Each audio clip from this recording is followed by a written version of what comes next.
Bueno, ¿se acuerdan que el viernes, eh, por esas cosas que pasan, habitualmente se cortó la luz y tuvimos que interrumpir una conversación muy interesante que estábamos teniendo al aire con el ingeniero José Dum, hablando un poquito de la mosca esta, de la mosquita que está afectando a algunos cerezos aquí en la comarca? Así que nos comprometimos a retomar, para que no quedara la información a la mitad, retomar el diálogo, cosa que vamos a hacer ahora. Está en línea José, a quien ya saludamos. ¿Cómo estás? Buen día.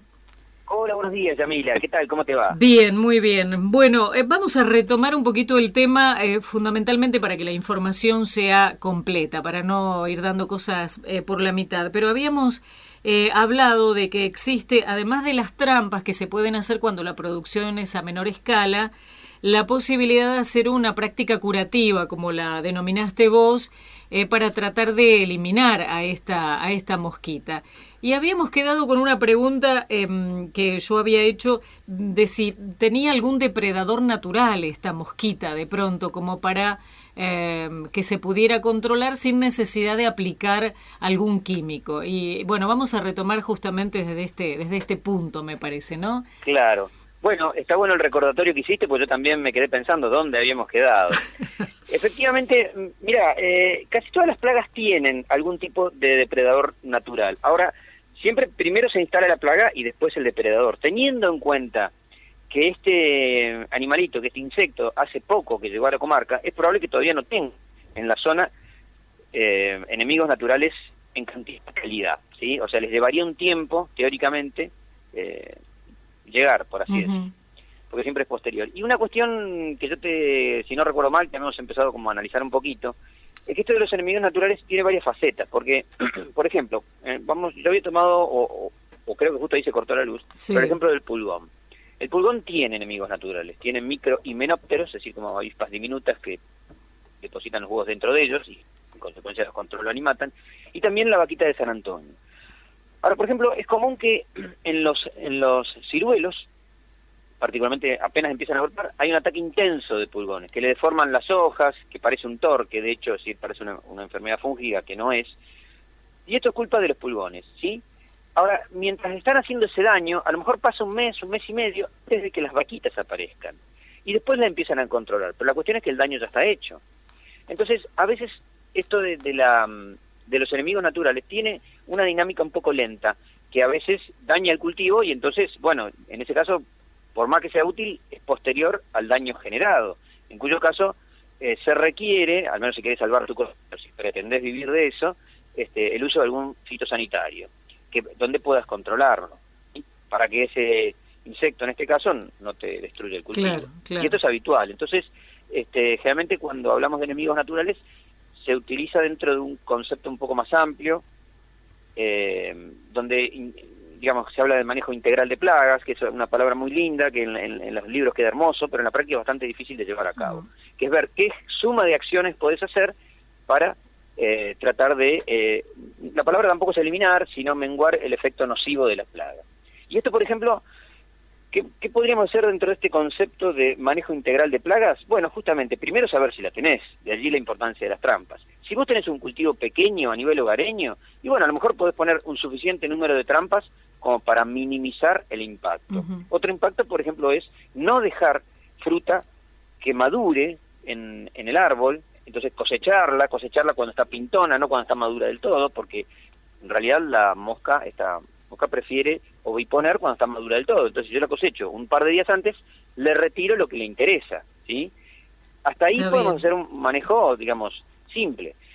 Ahora, en la medida en que yo me agrando, me voy a superficies de cultivo más grandes, esto se empieza a complejizar. Entonces, puede ser interesante, sobre todo si yo encuentro que en las trampas tengo una carga suficiente, y eso va a menguar o va a hacerle perder calidad a mi cosecha, entonces, para eso están los fitosanitarios, ¿sí? Y los fitosanitarios, hoy por hoy, hay que tener en cuenta que existen muchos fitosanitarios muy amigables con el medio ambiente, que tienen muy poco tiempo de carencia. Esto es muy importante, esto es un día a día para los que estamos en el tema. Si yo voy a pulverizar eventualmente sobre un cerezo, sobre una frambuesa, sobre lo que sea, necesito algún tipo de insecticida extremadamente suave, que además tenga un tiempo de carencia muy muy breve. Hoy contamos con varios insecticidas que tienen un día de carencia. ¿Qué quiere decir? Que yo puedo ponerlo y a las 24 horas puedo cosechar. De todas formas, siempre es interesante, desde acá por lo menos desde la agrícola, siempre damos el consejo de decir, en vez de un día, que sean 3, ¿sí? Usted termina de cosechar el viernes, aplica el viernes, y el lunes le sobró tiempo para que ese producto ya se haya desintegrado o haya desaparecido o no presente ningún tipo de toxicidad para el ser humano. Bien, o sea que si consume una cereza sin lavarla no pasa nada, no hay riesgos. Absolutamente nada. Fíjate, esto es tan así que la EUREGAP, son las normativas europeas, exigen que las cerezas argentinas sean pulverizadas, en el caso de la presencia de la babosita, que es otra plaga muy habitual en la zona, con un producto concreto, que es un piretroide de tercera generación, que está disponible en el mercado y que es hasta barato, y que nosotros recomendamos de hace años, y que tiene un solo día de carencias. ¿Acaso los europeos permitirían este insecticida solamente como residuo en sus cerezas si esto fuera tóxica? Claramente no. Claro. Entonces, hoy, digamos, hay que entender que hay muchísimos productos que, si bien son de síntesis, son mucho más inocuos que muchos productos naturales. Esto es un concepto un poco nuevo para mucha gente, pero bueno, hoy por hoy, particularmente los productos de origen europeo, que son donde tienen estándares de calidad mucho más altos que en cualquier lado del mundo, apuntan claramente hacia eso, a generar inocuidad alimentaria, que está muy bien. Este tiene que ser el objetivo, ¿sí? Tiene que ser el objetivo de cualquier forma de agricultura, convencional, orgánica, holística, lo que diablo sea. La semana pasada hablabas de que con una sola cura da muy buenos resultados.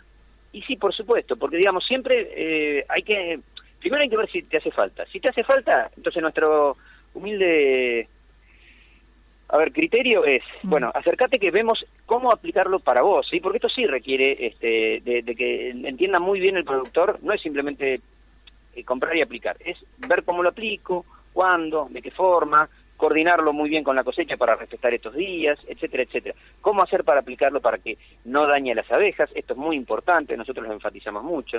Las abejas no solo son un bien preciado de la naturaleza y de la vida y por supuesto de los apicultores, sino también del fruticultor. ¿Por qué? Porque sin abejas no tenés frutillas, no tenés frambuesas, no tenés cerezas, ¿estamos? Así que son socios que trabajan para vos, por lo tanto los tenés que cuidar, y esto es muy importante.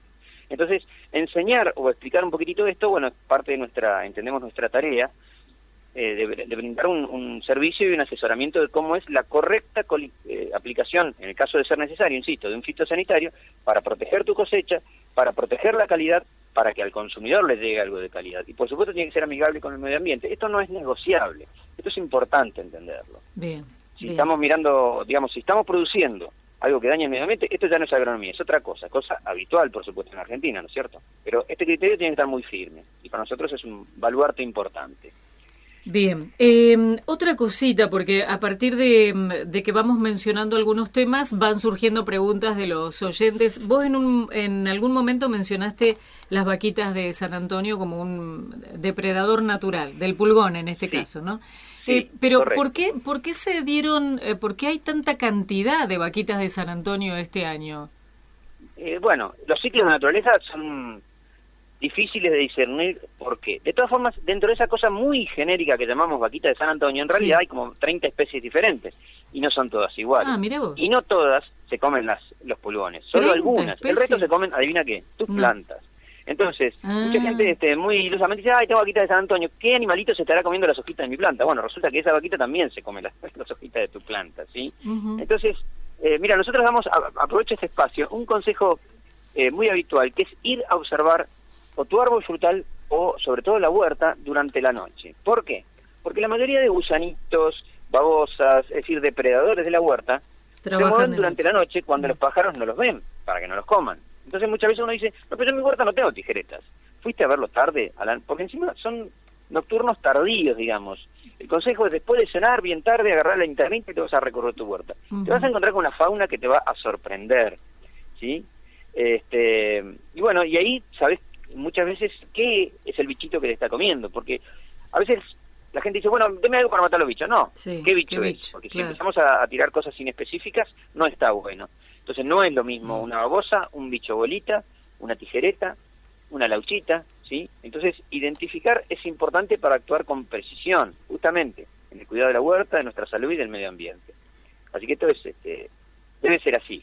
Esta es la mirada que nosotros proponemos. Así que esta mirada tierna que tenemos de la vaquita de San Antonio, algunas es relativa, algunas son bastante relativa. peligrosas para nuestras plantitas. Puede ser, porque además hay otra cuestión. La vaquita de San Antonio que vos ves Sí. es el insecto adulto, pero el estado de gusanito o de ninfa siempre se come vegetales. Entonces, uno, por ejemplo, ves un cascarudito verde muy simpático, perfecto, ¿sabes qué? Ese cascarudito verde no solo se come las hojas, que sería lo de menos, sino que las larvas que ponen en suelo se comen ferozmente las raíces de las plantas. Muchas veces uno ve una planta que no arranca, la desenterrás y ve que tiene un montón de gusanos comiéndole las raíces. Eso también ocurre. Claro. Vamos. Entonces, este pseudoequilibrio, digamos, desde que apareció el ser humano, la verdad que el equilibrio de la naturaleza quedó bastante menguado, ¿no? Y en el caso de la vaquita de San Antonio, que digamos como para proteger nuestros vegetales con aromáticas alcanza para ponerle al lado. Mira, O a lo de las veces aromáticas, tampoco. yo te voy a decir algo, tiene más de mito que de realidad. No me digas, estoy poniendo No te lo aromática digo. por todos lados. Mira, vos sabés que algún día pienso escribir los mitos agrícolas de la comarca, porque hay un montón. Ajá. Y este es uno de los más curiosos y simpáticos, ¿no? Si vos llenás, por ejemplo, tu huerta de aromáticas, no vas a tener plagas. Simplemente no es cierto. Es decir, el grado de repelencia es escasísimo, ¿sí? Sí. Y de última, esa planta podrá no ser atacada. Tal vez vos pones un orégano y efectivamente ese orégano no lo atacan los pulgones. A la planta de al lado, que tenés a lo mejor una arveja, te Sí, la atacan se bárbaro. la matan de risa. ¿Sí? Esto no es cierto, eso que existe.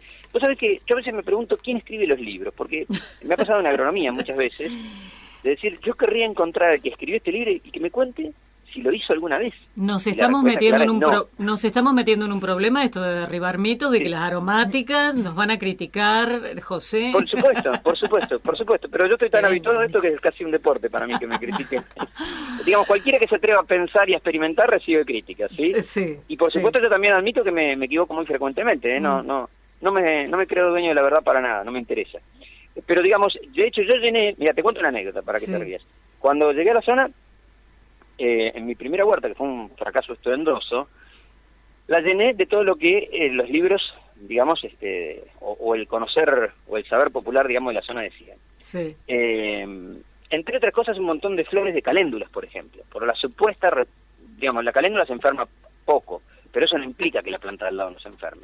Y yo puse caléndulas por todos lados. Pero ¿qué pasa? La caléndula da cualquier cantidad de semilla y se transforma en una plaga tremenda en la huerta, cosa que todavía, al día de hoy, sigo sacando, 10 años después, caléndulas residuales, pero a rolete, de mi huerta, justamente porque una vez que se implanta es una maleza, y es una maleza competitiva, y la verdad es que no repele absolutamente nada. Esa parte, eso puntual de la caléndula, no es cierto. Es así, bienvenido a la realidad. ¿Qué el espantapájaros da resultado? Ninguno. Si vos tenés gorriones, absolutamente ninguno. Ninguno. Ay. El gorrión, por ejemplo, se acostumbra muy rápido. A lo Sí. mejor puede ser que contra una yoica sí, porque la yoica es temerosa. Ajá. Pero, por ejemplo, en mi huerta ahí justamente del Lago Pueblo, aparecieron ya hace 2 o 3 años gorriones, Sí. y dije, bueno, probemos el espantapájaro, por supuesto no le dieron ni bolilla. Terminé colgando un montón de CDs viejos que funcionaron por una semana aproximadamente, que se movían con el viento, Claro. y a la semana estaban todos comiendo alegremente, así que terminé comprando y poniendo red antipájaros, que sinceramente fue lo único que anduvo, porque es una red Ajá. finita que lo pones arriba del cultivo y bueno, listo, no pueden entrar y no se lo comen. Pero de otra forma, la verdad que está complicado. Sí, mitos hay muchísimos. Bueno, mira qué tema. Y ya está sonando el teléfono, estoy seguro que algo que se refiere. Bueno. al Bienvenido de tema. todas formas a los aportes y las críticas constructivas. Bueno. Digamos, es un camino de aprendizaje. Y yo Seguro, mismo aprendo seguro. con los productores todos los días que vienen y me cuentan cosas. Yo hice tal cosa, yo hice tal otra. Y algunos de esos mitos inclusive tienen explicaciones muy curiosas y algunos de esos mitos sí han dado resultados. Otro día te cuento algunos. Bárbaro, me encantaría, realmente muy interesante. Bueno, pero está bueno esta recomendación que estabas brindando de revisar nuestras huertas, nuestras plantitas a la noche y ver qué tipo de bichito es el que está afectando las plantas. Está bueno esto, que por ahí... Entonces uno tiene un tipo de bichito sumamente lábil, ¿sí? Entonces te arreglas con una tierra de diatomea, te arreglas con algo que tiene cero toxicidad. Entonces, bueno, no tirar con un cañón cuando no hace falta. Claro, Este es un poco el criterio. Tal cual. Bueno, José, siempre un placer hablar con vos. Te mandamos un abrazo. Gracias y feliz año. Bueno, muchísimas gracias. Feliz año para vos, para todos los oyentes y buenos cultivos, que nos lo merecemos. Gracias, sí, claro que sí. Bueno, un abrazo. Gracias. Otro enorme. Hasta el luego. ingeniero José Duma, hablando un poquito, completando la charla con respecto a la mosquita esta que está afectando a las cerezas, pero además rompiendo mitos.